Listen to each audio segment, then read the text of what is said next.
Welcome back. The World Food Programme has raised the alarm over food security in Zimbabwe over the coming year. Less than half of those in need of food aid are receiving support as a result of the UN agencies and government's limited means.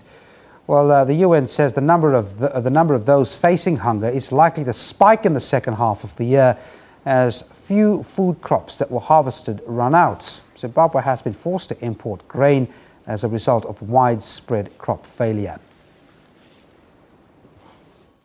Though facing its worst drought in years, Zimbabwe did receive some late rains, and those who were able to replant food crops will be able to feed themselves for another 6 to 8 weeks. However, the World Food Programme says that sees the number of hungry spiking again from July.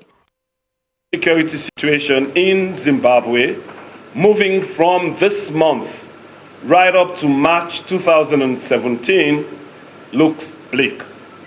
For the simple reason that the livelihood patterns of the rural Zimbabwe is structured in a way that 90% of the activities are related to climate as well as agriculture.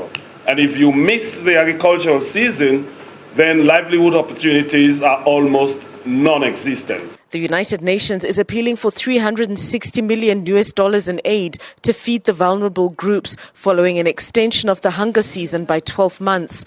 The response aims to scale up assistance to reach 1.8 million people by the end of the year. We have a gap of about 290 million in overall needs, which is estimated from April this month into March of next year. We still have a huge gap, so I want to really appeal increasingly to the development partners. As of March, the United Nations, government and non-governmental organizations were feeding 1.1 million people. Government puts the number of those needing aid at 2.8 million. It's a number that the World Food Programme says is likely to rise when the updated needs assessment is released by government in June.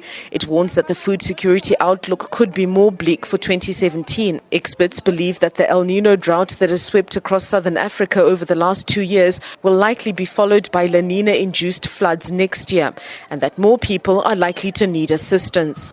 What we cannot put our fingers on at this point in time would be the extent of the impact of a La Nina.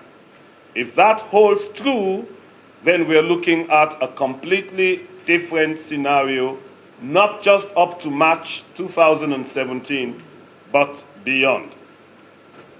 The UN says it hopes Zimbabwe will be able to access a risk insurance policy that in case of crop failure next year, it'll be able to pay out smallholder farmers. Shingai Nyoka, SABC News, Harare, Zimbabwe.